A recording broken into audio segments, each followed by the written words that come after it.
ፊልሙ ሲጀምር ሻው የምትባል እርጉዝ ሴት ለቼክአፕ ወደ ሆስፒታል ስትሄድ እናያታለን። ነርሷ ለምን ባሏ አብሯት እንዳልመጣ ስትጠይቃትም ስራ እንደበዛበት ነግራታለች። በሌላ በኩል ጆ የሚባል ቆንጆና የትልቅ የመዝናኛ ካምፓኒ አስተዳዳሪ እናያለን። ሻው ምርመራዋን ጨርሳ ስትወጣ የእንጀራ እህቷን ታገኛትና ምንም አታፍሪማ፣ ልጁ መሆኑን ተናግረሽ በግድል ታገቢ ውስጥ ታስቢ፣ እየዋሻው አይደለም ልጁ የሱ ነው ስትል ሃን የሚባለው ሰው ይመጣና ልጄ ነው መሆኑን መናገርሽን ብታቆሚ ነው የሚሻልሽ፣ በዛ ላይ እህትሽን የምወዳት ከሷ ጋር ልንጋባ ነው ብሏት ጥለዋት ሄዳሉ። ስለነሱ ያሰበች መንገድ ላይ ተወጣና አደጋ ደርሶባት ብዙ ደም ታጣለች። ሆስፒታል ተወስዳ እንደነቃችም እንጀራ እናቷንና እህቷን ስታያቸው ልጄስ ደህና ነው? ሞቷል። በዛ ላይ ከዚህ በኋላ እናት መሆንም አትችይም። እባካችሁ እየዋሻችሁ እንደሆነ ንገሩኝ። አውቃለሁ እኮ በዛ ላይ ትክክለኛ አባቱ ማን እንደሆነ አይታወቅም። ይሄ ወሬ ከወጣ ድርጅታችንን ይጎዳዋል። ስለዚህ ልጁ ወደ ውጭ መላክ አለበት ብለው ይስማማሉ። ሻው ያለቀሰች ብትለምናቸው ምንም ሳይመስላቸው ይቀራል። ከ5 ዓመታት በኋላም ሻው ልጇ መሞቱን ብታምንም ሁሌም ስለሱ ያለመች መረበሿን ትቀጥላለች። ረዳቷ ኦዲሽን መሄድ እንዳለባት ታስታውሳትና ትዘጋጃለች። ቦታው ላይ ስትደርስ ግን እህቷ ረዳት እህትሽ ምን ያህል ቦታውን እንደምትፈልገው ታውቂያለሽ፣ ለምን ለሷ ትተይላትም ብትላትም ስላልተስማማች የሆነ ክፍል ውስጥ አስገብታ ትዘጋባታለች። በተመሳሳይ ሰዓትም ጁ ልጁ ስለጠፋበት በየቦታው ማፈላለጉን ይቀጥላል። ሻው የገባችበት ክፍል ውስጥም ልጁን ታገኘውና ስለ ቤተሰቡ ብትጠይቀው መልስ አይሰጣት ይቀራል። ልጇ ቢኖር ኖሮ በሱ እድሜ እንደሚሆን እያሰበች መብራቱ ይጠፋና ስለፈራ ዘሎ ያቅፋታል። በድንገት ግን የሆነ ጋዝ ሲሸታት እሱ እንደምንም ታስመልጠውና ከቻለ ሰው እንዲጠራ ነግራው ራሷን ትስታለች። ልጁም ጁ ጋር እንደደረሰ ያቅፈውና የተፈጠረውን ያስረዳዋል። ጁ ሰዎቹን ይዞ ሄዶ በሩ እንዲከፈት ያደርግና ሻው እንዳያት ያስታውሳታል። አቅፏት ይወጣና ወደ ሆስፒታል ይወስዳታል። እሷም እንደነቃች ኦዲሽኗ እንዳመለጣት እያሰበች ልትወጣ ስትል ጁ ይመጣል። እንዳየችውም ከዚህ በፊት እንደተገናኙ ታስታውሳለች። አንተን ሄደንከኝ አይደለ? ልጁስ እንዴት ነው? ደህና ነው፣ ግን እኮ ልጅ እንደዛ መተው አልነበረብህም፣ የሆነ ነገር ቢሆንስ ኖሮ ስትለው ወንድሙ ይመጣና ነቃሽ እንዴ? ላደረግሽው ነገር በጣም እናመሰግናለን። በምላሹ የምትፈልጊው ነገር ካለ መጠየቅ ትችያለሽ። እውነቱን ለመናገር እንድትሸልሙኝ ብዬ አላደረኩትም። በዛ ላይ ህይወቴንም አትርፋችሁልኛል። ግን አዲሱ ፕሮጀክታችሁ ላይ እድል ብትሰጡኝ ደስ ይለኛል ብትላቸውም ወንድማማቾቹ ግን ሀብታም ሰው ማግባት የፈለገች ስለመሰላቸው ማናቸውን ማግባት እንዳለባት መወያየት ይጀምራሉ። እሷም እባካችሁ አቁሙ፣ እኔ ማግባት ሳይሆን መስራት ነው የሚፈልገው።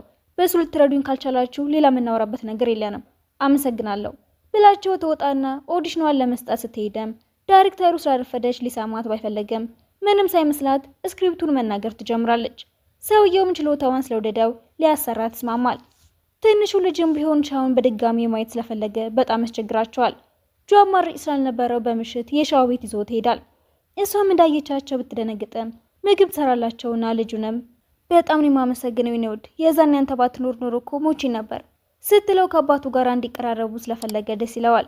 እሷ እቅፍ ውስጥ ገብቶም ይተኛል። ጁም ሊቀሰቅሰው ስላልፈለገ እዛው ያስተኛውና በቃ ዛሬ እዚሁ ማድራችን ነው፣ ችግር የለውም ትችላላችሁ። ወደ ሳሎን ሲሄዱም ፈርቶ አጠገቡ ስለነበርሽ ነው ያመነሽና ላይሽ የፈለገው። መናገር አይችልም እንዴ? ይችላል፣ ግን ብዙ ጊዜ መናገር ስለማይፈልግ ዝም ይላል። ግን የምር እኔ ማግባት አትፈልጊም ሲላት እናት መሆን እንደማትችል ሲያውቅ ሊያገባት ፈቃደኛ ይሆን አይሆን እያሰበች ርዕሱን ለማስቀየር ብትሞክርም እሱ ግን እጇን ይዞ ይጠጋታል። እህቷም ሻው ኦዲሽኑ እንደሰጠችና እንደተመረጠች ስታውቅ ትናደድና አዲሱን ተንኮሏን ለረዳቷ ትነግራታለች። በቀጣዩ ቀንም ትንሹ ልጅ ቤት በመመለሱ ተናዶ እቃዎቹ መበታተን ይጀምራል። አጎቱ ሊያስቆመው ቢሞክርም ስላልሰማው ጁ ይናደድና ሊቆጣው ቢሞክርም ሰሚ አላገኘም። በጣም ስለተናደደም በሁኔታ የምትቀጥል ከሆነ እንደምቀጣህ አወቅ፣ ወንድሜ የምነካ ትንሽ ልጅ እኮ ነው፣ ቢሆንም ስርዓት መያዝ አለበት ብሎ ልጁን ሲያስቆመው ወንድሙ ለሻው ደውሎ የተፈጠረውን ይነግራታል። እሷ የተጣደፈች ትደርስና ልጁን ከእጁ እጅ አስጥላው አቁም እንጂ የእናቱን ፍቅር እንኳን እኮ ያላገኘ ልጅ ነው፣ ልትንከባከበው ነው የሚገባው ስትለው ዝም ብሎ ይሰማታል። መስመሯን ያለፈች ስለመሰላትም በጣም ይቅርታ፣ በቤተሰባችሁ ጉዳይ ውስጥ መግባት አስቤ አልነበረም የተናገርኩት። አይ ልክ ነሽ፣ ስለተናደድኩበት ነው። እና ደግሞ አንቺ እንደ ውጭ ሰው አናይሽም። ትንሽኑም ልጅ ወደ ክፍሉ ወስደው ለምን እንደሚረብሽ ተጠይቀው እጇን ይዛትና እሷን ፈልጎ እንደሆነ ስለገባት በጣም ብልጥ ልጅ ነህ፣ አባትን አታለልከው፣ ግን አትጨነቅ፣ እኔ የትም አልሄድም፣ እሺ በፈለግከው ሰዓት እመጣለሁ ስትለው ደስ ይለዋል። ጁም ቆሞ ሲያያቸው ይቆይና አንድ ላይ ይተኛሉ። ልጁም ተነስተው ፊቷን ማሳጅ ለማድረግ ሲሞክር ጁም በትክክል እንዴት ማሳጅ እንደሚደረግ እኔ ያሳይሃለሁ ይለውና ያስተምረዋል። በቀጣዩ ቀን ሻው ከእንቅልፏ ስትነቃ ጁ በደንብ ተኛሽ? አዎ፣ ግን ይቅርታ አስቸገርኳችሁ። ምንም አልተቸገርንም፣ እንዲያውም ለትንሽ ቀናት ብትቆይ ደስ ይለኛል። ሌላም ጊዜ ካስቸገረኝ የማረገውን አላውቅም። ለመቆየት መስማማቷ ትክክል ባይመስላትም ልጁ ሲያቅፋት ግን ስላላስቻላት ትስማማለች። ምንም ነገር ይዘሽ መምጣት አይጠበቅብሽም፣ የምትፈልጊው ነገር በሙሉ ቀድሜ አዘጋጅቼልሻለሁ ሲላት ትደነግጣለች። ቆይ ዘርፌ በጣፋስ በምን አምነኸኝ ነው? አምንሻለሁ እንደማታረጊው ማቃለሁ ብለዋት ይሄዳል። ሸው ቀረጻዋ ጋር ስትሄድም እህቷን የምትተውን አስመስላ በጥፊ ታጮላታለች። እህቷ ስሞታ ለማቅረብ ብትሞክርም ዳይሬክተሩ ጥሩ ትወና እንደሆነ ይነግራቸዋል። እህቷን ብድሯን ለመመለስ ሸው ያልተዘጋጀችበትን ሲል እንዲሰሩ ብትጠይቅም ነቅታባት ስለነበረ ቀድማ ተዘጋጅበትና በድጋሚ ትወና ብቃቷን ታስመሰክራለች። ዳይሬክተሩን ለማዋራት ስትሄድም ረዳቷን ልካ ፎቶ እንዲነሱ ታረጋለች። ትንሽ ቆይቶም ሃን ሸው ወዳለችበት ይመጣና እህትሽ መቀየርሽ ነግራኝ ነበረ፣ ግን ይሄን ያህል ይሆናል ብዬ አላሰብኩም። ቦታውን ያገኘሽው ዳይሬክተሩን አማላሹ ነው እንዴ ብሎ ፎቶውን ሲያሳያት ፈገግ እያለች አንተ ግን ምንም አልተቀየርክም፣ አሁንም እህት ያለችን በሙሉ ታምናታለህ። ሲሚኝ ይሄ ስራ ላንቺ አይሆንሽም፣ ለምን አታቆሚውም? የፈለግሽውን ብር ልስጥሽ። የምር እንድሰማህ ትፈልጋለህ? ጋብቻችን ያፈረስከው እኮ አንተ ነህ። አውቃለሁ፣ ግን ወደፊት እንደማገባሽ ቃል ገብቼ ነበር። ይህንን ስራ እንድታቆሚ ብቻ ነበር የሚፈልገው። ሁሌም ለማምለጥ እንደሞከርክ ነው። የዛን ምሽት እህቴ መድኃኒት ሰጥታኝ ወደዛ ክፍል እንደላከችኝ ታውቅ ነበር። እሱን አውቃለሁ፣ ግን የዛን ምሽት አብሬሽ የነበርኩት እኔ አይደለሁም። ልክ ነህ፣ ሁሉም ነገር የኔ ጥፋት ነው። አደጋው እንዲደርስብኝ ያደረግኩትም እኔ ነኝ። ለልጅ የሞት ተጠያቂዋም እኔ ነኝ። እህቴ ምንም ጥፋት የለባትም። እሱን አይደለም መስማት የፈለግከው? እሱን ለማለት አይደለም የፈለግኩት። ለምን ድሮ ለመርሳት አትሞክሪም? ቆይ ተው እንጂ ተመሳሳዩ ነገር እህቴ ላይ ተፈጥሮ ቢሆን እርሺው ትላት ነበረ። ለማንኛውም እናንተ ስለምትሉት ነገር ግድ አይሰጠኝም፣ ብቻ እኔ ላይ አትድረሱብኝ ብለው ልትሄድ ስትልም እጇን ስለያዛት በጥፊ ታጭለዋለች። እህቷ ስትመጣም ጥሩ፣ አሁን ደግሞ እባብህም መጣች። ምን ለማድረግ እንደሞከረ ብትጠይቂው ጥሩ ነው። ምንም አላረክም። ለማንኛውም በአሁኑ በጥፊው ብቻ አልፌሃለሁ፣ ለወደፊት ተጠንቀቅ ብለው ትውጣና ስላሳለፈችው ነገር በሙሉ እያሰበች ማዘኗን ትጀምራለች። ጁና ልጁም ሳትመጣ ስላመሸች ይጨነቃሉ። ጁም በቃ ካለችበት ይዣት እመጣለሁ፣ እሺ እዚሁ ጠብቀኝ ብሎት ይወጣል። ትኖራለች ብሎ ያሰበበት ቦታ ደርሶም ደጋግሞ ሲደውልላት ባታነሳውም ጥሪዋን ይሰማውና ሲገባ ተኝታ ያገኛታል። ወደ ቤት ሊወስዳት ሲሞክር ግን እሱ መሆኑን ስላላመነች ታስቸግረዋለች። ማልቀስ ትጀምር የሚያቅፋትና በቃ ተረጋጊ፣ ሁሌም አብረሽ እንደመሆን ቃል ገባለሁ ሲላት ደስ ይላታል። ወደ ቤት ወስዶም ያስተኛታል። ጠዋት ከእንቅልፏ ስትነቃም እጁ ላይ ያለውን ጠባሳ እያየችው ምን ሆነ ነው? ውሻ ነከሰህ እንዴ? አዎ በጣም ነበር የሚያምረው። ደግመሽ መነከስ አማራሽ እንዴ? በጣም ይቅርታ፣ እኔ ነኝ ያደረግኩት። ምንም አላስታውስም። እንኳን ይሄን እኔም እንደማታስታውሺ ነበር የነገርሽኝ። ለማንኛውም ከዚህ በኋላ ውጪ መቆየት የለብሽም፣ አደጋ ላይ ትወድቂያለሽ። እሺ በጣም አመሰግናለሁ። ስራ ቦታ ሄዶም ስብሰባ ውስጥ እያለ ትደውለትና ስፒከር ላይ እንዳለ ያሳየዋል።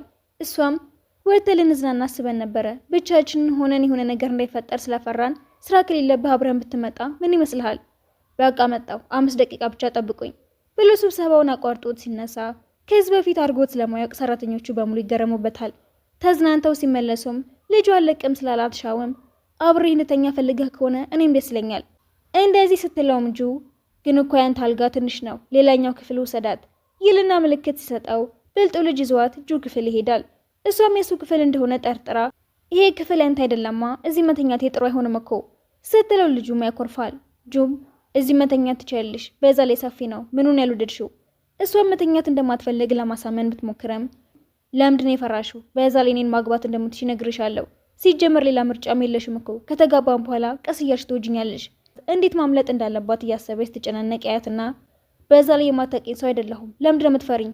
አይ አልፈራውህም፣ መንፈስ ነው እንደምፈራ፣ ግን ደግሞ ትንሽ ራቅ ብትል ጥሩ ነው፣ መተንፈስ አልቻልኩም። እሷም ከሱ ማምለጥ ከባድ እንደሚሆንባት ማሰብ ትጀምራለች። ልጁ ሲመጣም ታሪክ እየነገረችው አንድ ላይ ይተኛሉ። ጠዋት ላይም አባትና ልጅ ቀድመዋት ይነሳሉ። እንደነቃችም ልጁ ማክሮፎን ስላየች ምን ተፈጥሮን ያኮረፍከው ስትለው አባቱ ላይ ያፈጥበታል። ወዲያውም ተደውሎላት እንድትመጣ ስለተነገራት ልትወጣ ስትል እጇን ይዛታል። ጁም ስላልተሰናበትሽው ከፍቶት ነው የሚሆነው። በጣም ይቅርታ፣ ደህና ዋል፣ ቶሎ ለመምጣት እሞክራለሁ ብለው ስትሄድ በድጋሚ አባቱ ላይ ሲያፈጥበት አንድ የመናገር ካልፈለግ ቢያንስ ጻፈው፣ አለበለዚያም እንደፈለግ በምን ማወቅ እችላለሁ ሲለው ለምን እንዳታለለውና ለብቻው እንዳስተኛው ይጠይቀዋል። እናት እንድትሆን አይደለ እንዲፈለግከው? እኔን ካገባችን ብቻ እኮ ነው ያ መፈጠር የሚችለው። ከአንተ ጋር ብቻ የምትሆን ከሆነ ለምን እኔን ታገባኛለች? የእህቷ ረዳትም አብረዋቸው ለሚሰሩት ሰዎች በሙሉ ሸው ከዚህ በፊት ብዙ ፍቅረኞች እንደነበሯት ማውራት ትጀምራለች። ሸው ለቀረጻ ተዘጋጅታ ስትገባም ሁለት የማታውቃቸው ወንዶች ፊቷ ይቆሙና እንደ ከዳቻቸው እያወሩ መጣላት ጀምሮ ማን ይላካችሁ? በትክክል እንኳን ማስመሰል አትችሉም እንዴ? ለማንኛውም አንድ ላካችሁ ከነገራችሁኝ እጥፉን ከፍላችኋለሁ፣ አለበለዚያ ግን ለፖሊስ ለመጠቆምባችሁ ስትላቸው እዛው የምትሰራው ሴት እንዲወጡ ታደርጋቸዋለች። ሆኖም ግን ሰራተኞቹ ሲጨቃጨቁ ስለሰሟቸው እውነት ይመስላቸውና ስለ ሻው መጥፎ ነገሮችን ሲያበሩ የእህቷ ረዳት ትሰማና እቅዷ በመሳካቱ ደስ ይላታል። ይገርማቸዋል። ከዚህ በፊት የነበሩት ፍቅረኞቿ በሙሉ ሀብታሞች ናቸው። እናም እዚህ ራሱ ምግብ የሚጋብዙን እነሱ ስለሆኑ ማመስገን አለብን ብላ ታሽፉባታለች። እህቷም በጣም ትገርሚያለሽ፣ ቆንጆና ሀብታም ወንዶችን እየተከተልሽ ማጥመድ ጀመርሽ ማለት ነው። የፈለግሽውን ብትይ ግድ አይስጠኝም፣ ግን የሰዎችን ፍቅረኛ የመስረቅ ሱስ ስላለበሽ እነሱንም ስትከተይ እንዳትገኝን የፈራውልሽ ብላ ስታሽፉባትና ደድና ልትመታ ስትሞክር ሃና ያስቆማታል። እህቷም ወዲያውኑ ፊቷን ቀይራ እየተቀላለደ ነበርኮ ስትለው እጁ ይመጣና የሻውን እጅ ይዛታል።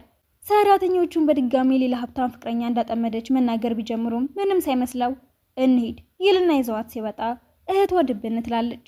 ጁም ለሰራተኞቹ ሁሉ የመዋቢያ ስጦታ ስላቀረበላቸው ሻውን ማመስገን ይጀምራሉ። እነ ሻው ቤት ከደረሱ በኋላም ለሁሉም ሰራተኞች ስጦታ መስጠት ግን ተገቢ አልነበረም። ለአንቺ ከሆነ ምንም ነገር ባደርግ ግድ አይስጠኝም። በዛ ላይ ሁሉም እጮኛ እንደሆንክ ነው የሚያስቡት። ግድ አይስጠኝም፣ እወድሻለሁ፣ እንድታገቢ ነው የምፈልገው ሲላት መልስ መስጠት ስላልፈለገች ፈገግ ትላለች። እሱም ሊያስጨንቃት ስላልፈለገ ዝም ይላታል። በነጋታውም ስክሪፕቶን የተለማመዱ ይቀራረባሉ። በጣም አመሰግናለሁ፣ ቀረጻው ዛሬ ስለሆነ መለማመድ ስለነበረብኝ ነው። ችግር የለውም፣ ሌላ የምረዳሽ ነገር ካለም ንገሪኝ። አየለም እንዳይረፍድብኝ ልሂድ በቃ ብላ ስትሄድ ልቡ በጣም ይመታል። ስለ ጋብቻው በድጋሚ ልጠይቃት ወስኖም ይከተላታል። ልብሷ ልትቀይር ስለነበረም ትደነግጣለች። በሩን አልዘጋሽም ነበር እንዴ? ይቅርታ እረስቼው ነው። ምን ፈለግ? አግቢኝ አልኩሽ፣ የምሬን ነው። መልስሽን እየጠበኩኝ ነው። በጣም ቆንጆና ስኬታማ ነህ ግን ስትለው እጇን ይዛትና ትወጂኛለሽ ወይስ አትወጂኝም? እሱን ብቻ ነው ማወቅ የሚፈልገው ሲላት እናት መሆን እንደማትችል የተነገራትን እያስታወሰች እጇን ታሸሸዋለች። ወደ ቀረጻዋ ስትሄድን ፍቅረኞቿ መጥተው በመጣላታቸው ምክንያት ሌሎቹ አርቲስቶች ስለተረበሹ ችግር እየተፈጠረ እንደሆነ ትሰማለች። ዳይሬክተሩም የተወራው ነገር በሙሉ ውሸት እንደሆነ ስለሚያምን ሊከራከርላት ይሞክራል። ወዲያው ግን ዋናው አክተር መስራት እንደማይፈልግ ተናግሮ እንደሄደ ይሰማል። ብዙም ሳይቆይ ግን ጁ ይመጣና ቀረጻውን በተሳካ ሁኔታ እንዲጨርሱት ያደርጋቸዋል። የጁ እናትም ከውጭ ተመልሳ ትመጣና የልጇን ፊት ፖስተሩ ላይ በማየቷ ትነደዳለች። ወደ ቢሮ ስትሄድ ግን ምንም እንዳልተፈጠረ ተረጋግታ ጥሩ ስራ እንደሰራ ትነግረዋለች። ምግብ ለመብላት ሲሰበሰቡም አሁን እኮ ትልቅ ሰው ሆነሃል፣ አባትም እንድታገባ ይፈልጋል፣ በዛ ላይ ልጅህንም የምትንከባከበልህ ሴት ታስፈልግሃለች ስትለው ወንድሙ ሀሳቧን ይደግፋታል። ምንም አትጨነቂ፣ ወንድሜ ራሱ የሚወዳትን ሴት መርጧል እኮ እየዋሸሄኗ ጁ እውነቱን ነው ስትለው ሻው ለልጁ ትደውለትና እንዲበላ ስትነግረው ደስ እያለው መብላት መጀመሩን አስተውላ ደስ ይላታል። በጣም ጥሩና ደስ የምትል ልጅ ናት። ለካምፓኒ አምባሳደር ስትፈልግ አልነበረ? እሷን አድርጋት። ወንድሙም እንዴ ማዬ ሚስት ነው አምባሳደር ነው እንዲያመጣ የፈለግሽው? ዝም በል አንተ፣ ምንም አያገባህም። ሻም ጥሩ ስሜት ላይ ስለነበረች ጥሩ ነገር እንደሚያጋጥማት ማሰብ ትጀምራለች። ሃንም እናቱ ከውጪ ስለተመለሰች የሻው እውነት እንድትዘጋጅና እንደሚያስተውቃት ሲነግራት በጣም ደስ ይላታል። ቢሮ ውስጥ ሆኖ መረዳቱ ሻው ወደ ቤት ስትሄድ እናትን ለማየት የሄዱትን ሰዎችና ልጆቻቸውን ልታያቸው ትችላለች እኮ አልተጨነኩም፣ እናቴ ሁሉንም ትወጣዋለች። ቤት ውስጥም ሴቶቹ ተሰብስበው እናቱን ጁ ለልጆቻቸው ስለመዳር እያወሩ ሻው ትደርሳለች። እንዳዩዋትም ምን ያህል አተራማሽ እንደሆነችና የቷን ፍቅረኛ ሁሉ እያስቸገረች መሆኑን እያነሱ ሲያሸማቅቋት እናቷ አብራቸው እንድትቀመጥ ትጋብዛታለች። እህቷም የሃንን እናት ለመተዋወቅ ጓጉታ ስትጠብቅ አስተናጋጇ በስህተት ውሃ ትደፋባትና ተናዳ ታመንጫጭቃታለች። እናት ሲደርሱ ግን ራሷን ምስኪን አስመስላ ልጅቷን አረጋግታ ትሸኛታለች። የጁ እናትም ለሻው የቤተሰባችን ውድቄ ትሰጣትና በጣም አምሮብሻል። ሴትዮዋን በንዴት ከተቀመጠችበት ተነስታ ምን እያረግሽ ነው? እሱን እኮ ለልጅሽ ሚስት ነው መስጠት የነበረብሽ። በትክክል ለልጅ ሚስትን የሰጠኋት። እኔ ወደድኳትን ያህል እንደምትወዳት ተስፋ አረጋለሁ። እና ደግሞ ሻው ለተናገርሽ አስቀያሚ ንግግር መልስ አለመስጠትሽን ወድጄዋለሁ። እኔም ድርጅቱን ስመሰረተው ሁሉም ሰው መጥፎ ነገር ሲያስወራብኝ ነበረ። ዛሬ ላይ ግን ያከብሩኛል። ስለ ደገፍሽኝ በጣም አመሰግናለሁ። ግን እኔና ጁ መሃል ምንም ነገር የለም። ልጅ የማይረባ መሆኑን አውቃለሁ። እንዴት እንድትወጁ ማድረግ እንዳለበት እንኳን አላወቀም አይደል? እውነትሽ ነው፣ ብዙ ሊለፋ ይገባዋል ብላ ታሹፋለች። ይህን እናትን ብትሆን አስተናጋጇ ያለቻትን በሙሉ ሰምታት ስለነበረ አስመሳይ ሰው በመሆኗ እንደማትፈልጋት ተናግራ ጥላት ሄዳለች። እህቷም ሁሉም ነገር በመበላሸቱ ትበሳጫለች። በቀጣዩ ቀንም ወደ ቀረጻው አባቷን ይዛው ትሄዳለች። ዳይሬክተሩም እሱን በማየቱ ደስ ይለዋል። ለእህቷም ማስታወቂያ እንድትቀርጻት ይሰጣትና መቅረጿን ስትጀምር የሆነ ሰው ተደብቆ ይቀዳታል። ሻውና ረዳቷም የጁ እናት ስለ ምርቶቻቸው የምትሰጠውን መግለጫ በቀጥታ እየተከታተሉ ለአምባሳደርነት እሷ ወይም እህቷ በህዝብ ድምፅ እንደሚመረጡ ስትናገር ሻው ደስ ይላታል። ለእሷ ማስታወቂያው እንድትቀርጽ እድል ይሰጣታል። ቀርጻ እንደጨረሰችም ስትወጣ አባቷን ታየዋለች። ምን ልትሰራ መጣ? ማንም ሳያይ በፊት ከዚህ ብትሄድ ነው የሚሻለው። ምን አይነት መጥፎ ልጅ ነሽ? እንዴት አባትሽ እንደዚህ ትናገሪያለሽ? ስርዓት የሚባል ነገር አልፈጠረብሽም? ብሎ ሊመታት ሲል እጁን ትይዘዋለች። የአባትነት መብትህን ያጣኸውማ የዛኔ እንድታምነኝ ስላመንህ የነበረ ጊዜ ጥለኸኝ ስትሄድ ነው። አሁንም ቢሆን ያውነሽ፣ ስምሽ እኮ ጠፍቷል። ድርጅታችንንም እየጎዳሽው ነው። ይህንን ስራ ብታቆም ይሻላል። ለምን አቆማለሁ? እዚህ ለመድረስ ብዙ ነው የለፋሁት። ይልቁኑ ልጅ ስሜን ማጥፋቷ እንድታቆም ብትነግራት ይሻላል። እህቷም የሚያወሩትን ስትሰማ እንደለመደችው ምስኪን መስላ ሻውን ይቅር እንዲላት መጠየቅ ትጀምራለች። ወዲያውም የጁናት ስራ መለሻውን ሰጠቻ ስትናገር እህቷ ትነደድና ፍትሃዊ አይደለም፣ ለኔ ነበር የሚገባኝ ስትል ስትየዋም ማስታወቂያው ላይ ስለምርታቸው የተሳሳተ ነገር እንደተናገረች ከነ ማስረጃው ታሳያታለች። እኔ ድል ሰጥቼሽ ነበረ፣ አንቺ ግን አተሽዋል። ስለዚህ ሻውን መርጨታለሁ ብትላትም በጣም ትነዳለች። ጁም ከረዳቱ ጋር በመተባበር ያሰባሰበውን መረጃ በሙሉ ለፖሊስ እንዲሰጥ ያዛል። ሻውም ትታገታለች። እህቷም ለምንድነው ተመልሰሽ ወደ ህይወት የመጣሽው? ቆይ ግን ምን አድርጌሽ ነው ያገትሽኝ? ሁሉንም ነገር እንወስደሽዋል። ስለዚህ አለቅሽም። ብትረጋጊ ነው የሚሻልሽ። እንደዚህ በማድረግሽ ምንም አታገኝም። አደጋውን የደረስኩብሽ ከነ ልጅሽ እንድትሞች ብዬ ነበረ፣ ግን አልሳካልኝም። ምን ልጄ በህይወት አለ እንዴ? እባክሽ የት እንዳለ ንገሪኝ። አለ፣ ግን ደግሞ ልታይው አትችይም። በጣም ያሳዝናል ስትላት ጁ ይደርስና ሁሉንም ዘርሯቸው ያድናታል። የተባለው ምሽት ላይም ከሱ ጋር እንደነበረችና ልጇም ከሱ እንደነበረ አደጋ የደረሰባት ጊዜ የሚያደናት እሱ እንደነበረ መውለድ እንደማትችልም ሆነ ልጇ እንደሞተ ዋሽተዋት ወደ ውጭ እንደላኳት ያስታውሳል። እህቷን በፖሊስ ቤት ትከበብና ማምለጫ ታጣለች። እነጁ ወደ ቤት ሲመለሱም ደህና ነህ? ደህና ነኝ፣ በሰዓቱ በመድረሴ ፈጣሪ ይመስገን ሲላት ልጁም ደስ ብሎት እማዬ ይላትና መናገር በመቻሉ ደስ ብሏት ታቅፈዋለች። ጁም ስለቀና አረ በጣም እያመመኝ ነው። የቱ ጋር ነው የሚያምህ? ሆስፒታል እንሂድ እንዴ? ልቤን ነው እያመመኝ ያለው። አንቺ ብቻ ነሽ ልታከሚኝ የምትችይው። ልጁም አባዬ መቼም አትቀየርም፣ ሁሌም ስለ ራስህ ብቻ ነው የምታስበው ይለውና ወንድሙም እውነትህን ነው ወንድሜን አድንቀዋለሁ ብለው ያሽፉበታል። ቤተሰባቸውም እንደ አዲስ በሰላም መኖር ሲጀምር እያሳየን ፊልሙ ይጠናቀቃል።